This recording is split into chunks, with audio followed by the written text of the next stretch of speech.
사랑하는 성도님들, 주님의 사랑 안에 평안하셨는지요?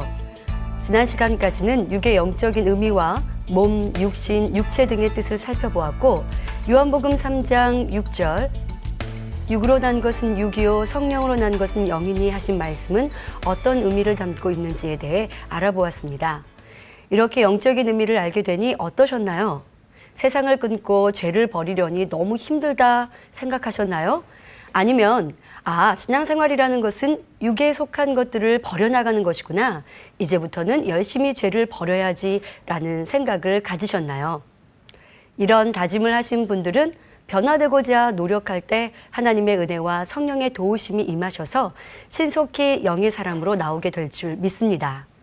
이번 시간에는 육의 속성에 대해 알아보고 우리가 어떻게 하면 무익한 육을 버리고 영에 속한 자신을 읽을 수 있는가에 대해 살펴보도록 하겠습니다. 성도님들은 오늘 말씀을 통해 썩어질 육이 얼마나 무익한지 더 깊이 깨달으셔서 신속히 육을 버리고 영으로 들어오시기를 바랍니다. 사랑하는 성도님들, 오늘 본문 말씀은 요한일서 2장 15절에서 16절 말씀입니다. 먼저 요한일서 2장 15절 말씀을 읽겠습니다. 이 세상이나 세상에 있는 것들을 사랑치 말라. 누구든지 세상을 사랑하면 아버지의 사랑이 그 속에 있지 아니하니 말씀하십니다. 성도님들은 이 세상과 세상에 속한 것들을 사랑하고 계신가요? 아니면 사랑하지 않고 계신가요? 어떤 사람은 땅을, 집을 사랑합니다. 더 넓고 큰 땅을 갖고 멋진 집을 소유하기 위해 온 정성을 바치지요. 한 채의 집으로 만족치 못하고 두 채, 세 채 더 갖고 얻기를 사모합니다. 또 어떤 사람은 돈을 사랑하기도 하며 명예와 권세를 사랑하여 어찌하면 머리 되고 세상에서 인정받는 사람이 되기 위해 노력하지요. 어떤 경우는 자식이나 가족을 하나님보다 더 사랑하기도 합니다. 아니, 내 가족을 사랑하는 것이 문제인가? 그 말이 아니지요. 하나님보다 더 사랑하는 것이 잘못된 것이라 하시는 것입니다. 이렇게 세상의 것을 사랑하고 하나님보다 더 사랑하는 것이 있다면 마음이 빼앗겨 있으니 그 안에 하나님을 사랑함도 하나님의 뜻대로 살고자 노력함도 부족할 것입니다. 어찌하면 더 부요하고 건강하고 권세 있기는 사모하여 수고하나 육을 버리고 영의 사람이 되기 위해서는 기도하지 않고 어떤 노력도 하지 않기도 하지요. 이런 사람에겐 하나님의 사랑이 그 안에 있지 않다 말씀하시는 겁니다. 아니요, 난 하나님 사랑하는데요. 아무리 말하여도 세상을 사랑할 때는 진리에 대한 사모함도 천국에 대한 소망도 점점 사라지니 하나님에 대한 사랑도 없어지는 것입니다. 그러하니 하나님께도 사랑받지 못하는 것이요, 기도해도 응답받지 못하는 것입니다. 혹여 나는 하나님의 사랑이 잘 안 느껴진다 하거나 응답이 안 온다 생각된다면 혹시 내가 세상을 사랑하고 있지 않은가 살펴보아야 하는 것입니다. 이어지는 요한일서 2장 16절에 이는 세상에 있는 모든 것이 육신의 정욕과 안목의 정욕과 이생의 자랑이니 다 아버지께로 쫓아온 것이 아니요 세상으로 쫓아온 것이라 말씀하십니다. 바로 육신의 정욕과 안목의 정욕과 이생의 자랑은 세상으로부터 온 것, 곧 육이라 설명해 주시지요. 즉 원수마귀로부터 어둠의 주관자로부터 나온 것이라 말씀하십니다. 그러하니 이런 것들을 사랑하면 어찌 하나님의 사랑이 그 안에 거할 수 있겠습니까? 그런데 예수님께서는 이런 세상에 있는 것들을 다 버리라고 말씀하시면서 다 버리면 여러 배로 또는 100배로 주시겠다고 말씀하십니다. 마가복음 10장 29절부터 30절에 예수께서 가라사대 내가 진실로 너희에게 이르노니 나와 및 복음을 위하여 집이나 형제나 자매나 어미나 아비나 자식이나 전토를 벌인 자는 금세에 있어 집과 형제와 자매와 모친과 자식과 전토를 100배나 받되 핍박을 겸하여 받고 내세에 영생을 받지 못할 자가 없느니라 하셨지요. 그런데 이런 하나님의 말씀을 믿지 못하여 세상의 부, 명예, 지식, 권세를 놓지 못하고 여전히 사랑하고 있지는 않은지 돌아보시기 바랍니다. 본문의 말씀을 정리해보면 이 세상이나 세상에 있는 것들을 사랑치 말라는 것이죠. 한마디로 육을 취하지 말고 육을 사랑치 말라는 것입니다. 여러분은 육을 사랑하고 계십니까? 미워하고 계십니까? 아니 그래도 하나님을 믿는 성도인데 어찌 죄와 악을 사랑하겠습니까? 아니 그런 질문을 하십니까? 라고 생각되십니까? 그럼 말씀을 통해 나는 죄를 미워하고 있나? 아니면 여전히 사랑하고 있나? 정확히 분별하시기 바랍니다. 자, 죄를 사랑하지 않고 싫어하고 미워한다면 버릴 것입니다. 그러나 미워하지 않으니 아직도 가지고 있는 것이죠.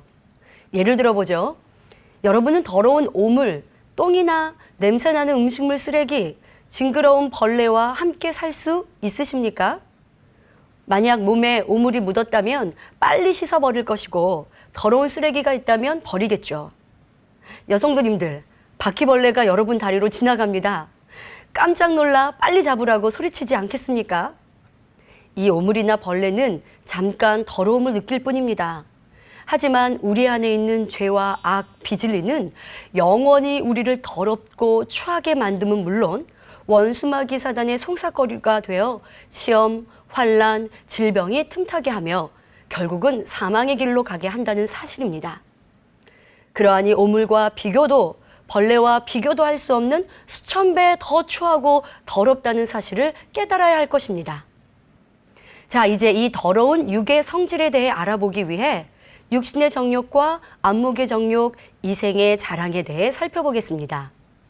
이 육신의 정욕, 안목의 정욕, 이생의 자랑은 어떻게 시작된 것일까요? 선악과를 따먹은 아담의 범죄를 통해 설명하도록 하겠습니다. 창세기 2장 17절에 하나님께서 아담에게 말씀하시기를 선악을 알게 하는 나무의 실과는 먹지 말라. 내가 먹는 날에는 정령 죽으리라 하신 말씀을 아담은 어겼습니다. 따먹지 말라고 금하신 선악과를 불순종하여 따먹음으로 결국 살아있는 영이 죽게 되고 썩어질 육으로 돌아가게 되었던 것입니다. 즉, 불순종이라는 행함을 통해 죄가 성립되었고 이렇게 처음 죄가 들어오게 되더라는 것이죠. 그런데 여기서 눈여겨볼 것은 선악과를 따먹은 과정, 바로 죄를 짓게 하는 과정에서 육의 속성인 육신의 정욕과 안목의 정욕과 이생의 자랑이 다 동원되었다는 것이죠. 바로 사단이 그렇게 미혹했다는 것입니다. 사단은 간교한 뱀을 통해 여자인 하와에게 듣기에 좋은 말로 미혹을 합니다. 선악과를 따먹어도 결코 죽지 않고 도리어 하나님과 같이 된다는 것이죠. 하와는 하나님의 말씀과 정반대인 뱀의 말을 단번에 물리쳤어야 하는데 귀에 듣기에 좋은 그 말에 솔깃하여 넘어가니 선악과가 정과 다르게 보이기 시작했습니다. 창세기 3장 6절에 여자가 그 나무를 본즉 먹음직도 하고 바로 먹고 싶다, 죄를 짓고 싶다 하는 육신의 정욕이 일어난 것이죠. 보암직도 하고 눈으로 보니 취하고자 하는 마음이 요동하였습니다. 이것은 안목의 정욕입니다. 또 지혜롭게 할 만큼 탐스럽기도 한 나무인지라 라고 느껴졌습니다. 미혹을 받고 육신의 정욕, 안목의 정욕이 발동되니 선악과를 따먹으면 지혜롭게 되고 더 높아질 수 있을 것 같은 마음이 들었지요. 이생의 자랑이 일어난 것입니다. 이렇게 처음 죄가 들어올 때 육신의 정욕과 안목의 정욕과 이생의 자랑이라고 하는 육의 성질이 발동되더라는 것이죠. 그리고 이 정욕을 행함으로 나타내니 죄가 형성되어 육의 사람으로 타락하게 되었던 것입니다. 그러나 우리는 죄를 버리기 위해, 죄를 짓지 않기 위해 또 우리가 다시금 첫사람 아담과 같은 영에 속한 육을 회복하기 위해서 죄를 짓게 했던 과정을 잘 알아서 그 반대로 행하면 되는 것입니다. 즉, 원수마귀 사단의 미혹을 경계하되 미혹에 끌리는 육신의 정욕과 안목의 정욕과 이생의 자랑을 다 버릴 때 신속히 육을 버릴 수 있게 되는 것입니다. 자, 이제 이 세 가지를 구체적으로 살펴보겠습니다. 첫째, 육신의 정욕입니다. 육신의 정욕이란 육신이 죄를 범하고자 하는 속성을 말합니다. 육신은 비진리를 쫓고자 하는 마음으로 미움, 시기, 판단, 교만, 혈기, 간음, 방탕함, 탐심 등 육체의 일들을 행할 수 있는 근본적인 죄의 속성이라 설명했죠. 이러한 육신이 유발될 수 있는 어떤 환경 조건을 만나게 되면 육신의 정욕이 나옵니다. 바로 죄를 범하고자 하는 마음이 움직이지요. 예를 들어서 어떤 사람에게 남의 것을 탐하고자 하는 탐심이라는 육신의 일이 있습니다. 어느 날 아무도 보는 사람이 없는데 평소에 가지고 싶었던 물건이 눈앞에 보이는 것입니다. 그러니 훔치고 싶은 강한 욕구가 일어납니다. 이것이 바로 육신의 정욕이죠. 이러한 육신의 정욕이 사람을 충동하여 물건을 훔치려는 마음을 갖게 하고 결국 훔치는 육체의 일로 나오게 하는 것이죠. 그래서 로마서 8장 12절 13절에 그러므로 형제들아 우리가 빚진 자로 돼 육신에게 져서 육신대로 살 것이 아니니라. 너희가 육신대로 살면 반드시 죽을 것이로되 하신 대로 내 안에 있는 죄성 육신의 정욕을 발동하여 죄를 짓게 하며 결국 영의 사람이 아닌 육신의 바로 죄의 사람, 육의 사람에 머무르게 하는 것입니다. 이렇게 살아가면 결국 사망에 이르는 것이죠. 그러나 우리는 죄 가운데 살던 구습을 벗어버리기 위해 힘써야 할 것입니다. 육신의 정욕은 두 가지로 구분할 수 있습니다. 첫째, 부모의 길을 통해서 받은 원죄인 본성 속에 가지고 있는 육신의 정욕이 있습니다. 둘째, 내가 태어나서 눈으로 보고 귀로 들어 행함으로 나타내어서 내 안에 죄로 자리 잡은 육신의 정욕이 있습니다. 여기서 행함을 통해 죄가 자리 잡고 육신의 정욕으로 나타나는 과정을 설명하겠습니다. 어떤 아이가 자기보다 어린 동생을 주먹으로 때렸다고 합시다. 처음에는 남이 하는 것을 보고 그냥 따라서 해본 것뿐인데 어린 동생이 울음을 터뜨리는 것을 보니 재미를 느낍니다. 그래서 자신도 모르게 점점 그 때리는 횟수가 늘어나게 됐죠. 이렇게 반복해서 육체의 일을 행하다 보니 어느새 남을 때리는 육신의 일이 마음 안에 죄의 속성으로 자리 잡게 된 것입니다. 또 다른 예로 어떤 학생이 원래는 순수한 학생이었는데 친구의 유혹에 못 이겨 엉겁결에 담배를 피우게 되었다고 합시다. 처음에는 힘들고 눈치를 살피며 조심히 행했지만 그것도 되풀이하다 보면 어느새 재미가 붙게 됩니다. 이제는 습관적으로 담배를 피우다 보니 나중에는 오히려 안 피우면 견딜 수 없는 사람이 되어버립니다. 담배를 피우기 전에는 냄새조차도 맡기 싫어하던 사람이 한번 담배의 맛을 들이니 담배 피우고 싶은 마음까지 생긴 것이지요. 바로 육신의 정욕이 생긴 것입니다. 즉 육체의 일을 한 번, 두 번 반복하다 보니 나중에는 그 육체의 일이 아예 육신의 정욕, 죄를 짓고 싶은 마음으로 자리 잡게 된다는 것입니다.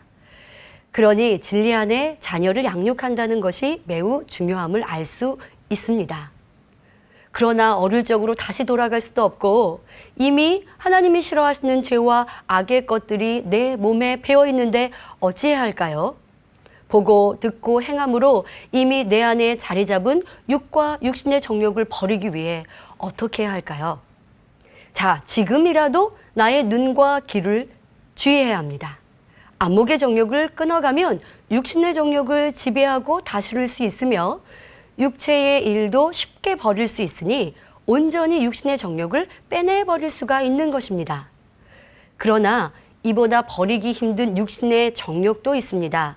앞서 설명한 부모의 길을 통해 받은 원죄인 본성 속에 가지고 있는 육신의 정욕입니다. 경험을 통해 보고 들음으로 죄가 발동되어 육신의 정욕이 생긴 것은 그 행함을 그치고 안목의 정욕을 차단하면 육신의 정욕도 버려진다 했죠. 그러나 본성 속에 있는 죄성에서 비롯된 육신의 정욕은 버리기가 더 힘듭니다. 예를 들어 간음하지 말라 하니까 행함으로는 하지 않습니다. 그러나 내 생각에서 떠오르는 간음이 있지요. 생각하지 않으려 한다고 생각나지 않는 것이 아니니 더 많은 수고와 노력으로 버려야 할 것입니다. 그럼 어떤 노력을 하여야 할까요? 육신의 정욕을 버리기 위해서는 먼저 육체의 일부터 끊어나가야 합니다. 눈에 보이는 것도 다스리지 못한다면 어떻게 눈에 보이지 않는 죄의 속성, 본성 속에 있는 죄성을 다스릴 수 있겠습니까? 먼저 행위적으로 나타나는 구습과 육체의 일부터 끊어나가면서 불같은 기도를 통해 본성 속에 있는 육신의 정욕을 하나하나 버려나가면 됩니다. 육가형 두 번째 시간에 말씀드린 육신을 깨뜨려 버리기 위한 노력과 마찬가지입니다. 죄를 버리기 위해 노력하고 기도하면 하나님이 응답하셔서 성령의 충만함, 성령의 도우심과 하나님으로부터 난 은혜와 능력을 주시니 이로 인해 본성 속에 있는 육신의 정욕도 버릴 수가 있는 것입니다. 또 베드로전서 2장 11절엔 사랑하는 자들아 나그네와 행인 같은 너희를 권하노니 영혼을 거스려 싸우는 육체의 정욕을 제어하라 말씀하셨습니다. 우리의 영혼은 하나님께 속해 있기에 진리를 쫓고자 하나 육체, 바로 죄를 행하고자 하는 속성은 영혼을 거스려 비진리를 쫓게 합니다. 그러하니 항상 깨어 기도함으로 성령의 충만함을 입어 마음속에 잠재되어 있는 육신의 정욕을 쳐서 복종시키므로 날마다 주 안에서 승리하는 삶을 살아야겠습니다. 두 번째로는 안목의 정욕입니다. 안목의 정욕이란 눈으로 보고 귀로 듣는 것을 통해 마음이 동요되고 그것을 추구하고자 하는 속성을 말합니다. 사람은 태어나서 성장하는 동안 보고 듣고 느끼는 일련의 과정을 통해 배운 것을 기억하고 마음에 담습니다. 그래서 한 번도 보지 못한 것은 아무리 귀로 듣는다 해도 아무런 느낌이 오지 않지요. 예를 들어 온통 눈으로 뒤덮인 설경이 얼마나 아름다운지 설명합니다. 눈을 본 적이 있는 사람은 그 광경이 떠오르고 느낌이 오지만 눈이라고는 구경조차 못 해본 열대지방에 사는 사람들은 아무리 상대방이 경탄을 섞어가며 말을 해도 전혀 감이 오지 않습니다. 눈으로 이미 보았던 것은 느낌으로 입력되었기 때문에 한 번 듣는 것만으로도 그 느낌이 작용을 일으킵니다. 그리고 이 작용이 때론 더한 죄를 낳게 하지요. 그래서 로마서 7장 5절에 우리가 육신에 있을 때에는 율법으로 말미암는 죄의 정욕이 우리 지체 중에 역사하여 우리로 사망을 위하여 열매를 맺게 하였더니 하신 말씀대로 정욕을 쫓아 행하면 결국은 사망의 열매를 맺게 된다는 사실입니다. 성경상에도 안목의 정욕으로 인해 여러 가지 죄악들을 낳는 것을 볼 수가 있습니다. 예를 들어 다윗 같은 경우는 왕궁의 옥상을 거닐다가 우리아의 아내 밧세바가 목욕하는 것을 보았을 때 심히 아름답다 느꼈습니다. 안목의 정욕, 눈으로 본 것이 느낌으로 입력되어 육신의 정욕을 자극하니 결국 간음을 범하게 됩니다. 또 다윗의 아들 솔로몬의 경우는 어떻습니까? 처음에는 하나님을 사랑하여 1000번제까지 드림으로 시대의 전무후무한 지혜를 받기도 했습니다. 그러나 많은 이방 여인들을 접하다 보니 안목의 정욕이 틈탔고 그들을 사랑하여 아내로 취함으로 우상 숭배라는 엄청난 죄까지 나오게 되었습니다. 뿐만 아니라 솔로몬의 아들 르호보암은 안목의 정욕에 쫓아 듣지 말아야 할 친구들의 말을 듣고 실상 들어야 할 충언은 듣지 않았던 것을 볼 수 있죠. 이로 인해 결국 북왕국 이스라엘과 남왕국 유다로 나라가 분열되는 비극을 초래하게 되었던 것입니다. 여호수아 7장의 안목의 정욕으로 인해 사망의 길로 갔던 아간이 잘 나오고 있습니다. 하나님께서는 여리고성에서 취한 물건은 하나라도 갖지 말라고 명하셨는데도 아간은 아름다운 옷과 은과 금덩이를 보니 안목의 정욕이 틈타 하나님의 것을 도적질하는 죄를 범하고 말았던 것입니다. 엘리사의 사환 게하시도 마찬가지죠. 안목의 정욕이 틈탐으로 섬기는 주인을 속였고 도적질과 거짓이라는 육체의 일을 행하니 결국 문둥병에 걸리는 것을 볼 수가 있습니다. 이처럼 육신, 곧 마음의 죄는 눈으로 보고 귀로 듣는 것을 통해 사단이 역사함으로 행동으로 옮기도록 역사해가는 것을 볼 수가 있지요. 그런데 육신의 정욕을 끊어버리기 위해 열심히 기도한다 할지라도 안목의 정욕을 끊지 않는 이상 여전히 공고할 수밖에 없고 육신의 정욕을 지배하고 다스릴 수가 없습니다. 예를 들어 더러운 물이 담긴 그릇이 있습니다. 여기에 깨끗한 물을 계속해서 부으면 어떻게 되겠습니까? 그릇 안의 물은 점점 깨끗해지겠지요. 계속해서 깨끗한 물을 부으면 완전히 깨끗해질 수 있습니다. 여러분도 진리로만 듣고 진리로만 보고 진리로만 말하고 진리로만 행해 나아가면 깨끗한 마음을 이룰 수 있습니다. 바로 우리의 소망하는 바 영의 사람이 될 수 있는 것이죠. 그런데 깨끗한 물도 부으면서 가끔씩 더러운 물도 함께 붓는다면 물이 깨끗해지는 듯 하면서도 다시 더러운 물이 될 수밖에 없는 것입니다. 마찬가지로 진리의 말씀을 아무리 들어도 안목의 정욕을 계속 받아들이면 영으로 들어갈 수도 없고 진리대로 행할 수도 없다는 사실을 알아야 합니다.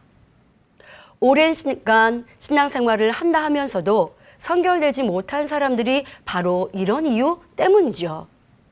여전히 안목의 정욕을 끊어버리지 않고 하나님, 나 이런 거 버리게 해주세요. 아무리 기도한다 할지라도 되지 않는 것이 바로 이러한 이유 때문입니다. 그러니 안목의 정욕을 철저히 끊어버려야 하는 것입니다. 또 신앙생활하면서 육신의 정욕을 버리기 위해 열심히 노력하는데 힘들다고 하시는 분들, 한편으로는 버리려고 노력하고 있으면서 또 한편으로는 안목의 정욕을 계속 받아들이고 있는 것은 아닌지 살펴보시기 바랍니다. 여전히 안목의 정욕을 받아들임으로 내 안에 육신의 정욕과 합작하여 진리를 내 안에 담지 못하게 막고 있는 것이죠. 안목의 정욕은 육신의 정욕을 일으키는 원군과도 같은 역할을 하기 때문에 안목의 정욕을 차단해버리지 않으면 그것이 육신의 정욕을 불붙임으로 신앙생활이 힘들 수밖에 없다는 사실입니다. 기도와 함께 안목의 정욕을 차단해버리고 원래 내재되어 있던 육신의 정욕을 철저히 분쇄해 나가면 영에 속한 자신을 이룰 수 있는 것입니다. 안목의 정욕을 차단하는 것은 자기 의지로도 얼마든지 가능한 일입니다. 못 버리는 것이 아니고 자기가 안 버리는 것뿐이죠. 보지 말아야 될 것은 보지 말고, 듣지 말아야 될 것은 듣지 말고, 가지 아니해야 할 곳은 가지 말아야 하는 것입니다. 만약에 형제가 와서 남을 판단하고 정죄하고 수군거리면 그 자리를 피해버리면 되는 것입니다. 그러나 내 안에 판단하고 정죄하고 수군거리는 악한 마음이 있기 때문에 남이 말하면 귀가 솔깃해 듣고 싶어지고 들으니 내 마음에 육신의 정욕이 발동해서 함께 판단하고 정죄하고 수군거리며 악을 행하고 죄를 짓더라는 것입니다. 못 버리는 것이 아니고 자기가 안 버리는 것뿐입니다. 우리의 길과 진리요 생명 되신 예수님께서는 어떻게 행하셨습니까? 바로 하나님의 허락하신 것 외에는 아무것도 보거나 듣기를 원치 않으셨고 오직 하나님의 뜻에 합당한 것들만 보고 듣고 행하신 것을 볼 수가 있습니다. 곧 때를 따라 기도하셨고 천국 복음을 전파하셨으며 병든 사람을 치료해 주셨고 십자가를 지심으로 인류의 구속 사업을 온전히 이루셨던 것입니다. 그러므로 우리 모두는 안목의 정욕을 차단하고 우리 예수님처럼 오직 진리 안에서 보고 들으심으로 온전히 하나님의 뜻만 행하시는 복된 성도님들이 다 되시기 바랍니다. 다음은 이생의 자랑입니다. 이생의 자랑이란 현실의 모든 향락을 쫓아 자기를 드러내기 위해 자랑하는 속성을 말합니다. 예를 들어 가문이나 자녀, 남편, 아내, 비싼 옷, 집이나 보석 등을 자랑하고 싶어합니다. 외모나 재능에 대해 알아주기를 원하며 때로는 권력자나 유명인과 친분이 있음을 자랑합니다. 이러한 이생의 자랑이 있으면 세상의 부귀영화, 지식, 재능, 외모 등의 가치를 두고 그것을 추구해 나갑니다. 그러나 이 땅에서 온갖 부귀영화를 누렸던 솔로몬 왕도 전도서 1장 3절에 사람이 해 아래서 수고하는 모든 수고가 자기에게 무엇이 유익한고 라고 고백하십니다. 또한 시편 103편 15절엔 인생은 그날이 풀과 같으며 그 영화가 들의 꽃과 같도다 말씀하신 대로 현재의 명예와 권세, 지식과 부, 건강이 있다 할지라도 그 모든 것이 영원히 보장되지 않습니다. 더더욱 이 세상에서 모든 사람이 부러워할 만한 권세와 부를 가졌어도 그것으로 천국에 갈 수 있음도 아니요 내세에 가지고 갈 수 있는 것도 아니니 무슨 가치가 있다 하겠는지요. 또 이생의 자랑은 자기를 내세우고 드러내기를 좋아하는 마음이 있어 은연중에라도 다른 사람을 무시하거나 교만한 행동이 나오기도 합니다. 교만의 사전적 의미를 보면 잘난 체하며 뽐내고 건방지다라고 정의하고 있죠. 그런데 예레미야 50장 31절에 하나님께서는 자신을 드러내고 내세우기를 좋아하는 교만한 사람을 물리치시며 대적하신다 하셨으니 이 생의 자랑은 우리에게 아무런 유익이 되지 않을 뿐만 아니라 오히려 멸망의 길을 자초하는 지름길이 될 수 있습니다.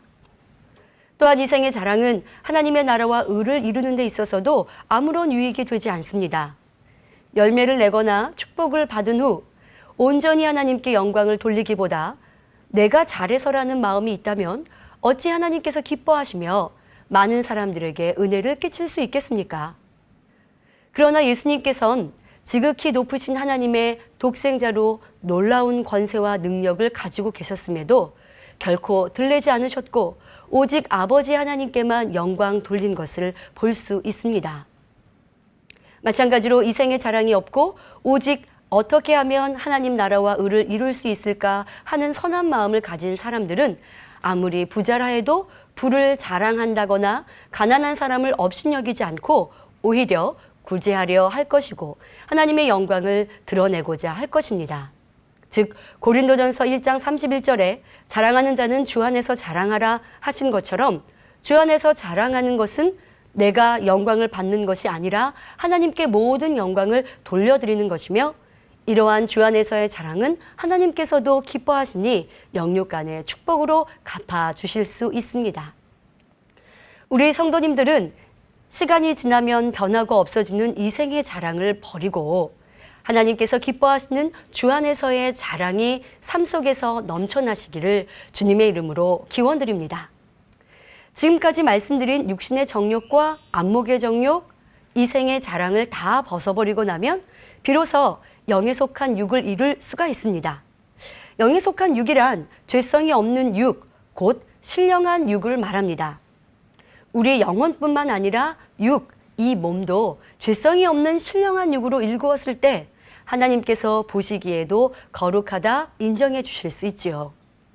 베드로서 1장 4절에 이로써 그 보배롭고 지극히 큰 약속을 우리에게 주사 이 약속으로 말미암아 너희로 정욕을 인하여 세상에서 썩어질 것을 피하여 신의 성품에 참여하는 자가 되게 하려 하셨으니 했습니다. 그러므로 성도님들은 세상으로부터 온 육신의 정욕과 안목의 정욕과 이생의 자랑을 다 벗어버리고 영에 속한 육으로 온전히 이루심으로 신의 성품에 참여하시기를 주님의 이름으로 기원드립니다. 말씀 상고하면서 함께 기도하겠습니다. 좋으신 아버지 하나님, 오늘은 어떻게 죄가 들어왔고 죄가 들어오면서 우리 안에 육신의 정욕, 안목의 정욕, 이생의 자랑, 바로 육의 성질이 작용되었음을 들었습니다. 우리의 삶의 안목의 정욕, 육신의 정욕, 이생의 자랑은 있지 않은가를 살피게 하시고 온전히 끊어버리고 버려버릴 수 있는 성도님들 되어 온전히 우리의 마음은 천국의 소망으로 주님에 대한 사랑으로 가득할 수 있도록 축복하여 주옵소서. 감사하옵고 우리 주 예수 그리스도 이름으로 기도하옵나이다. 아멘.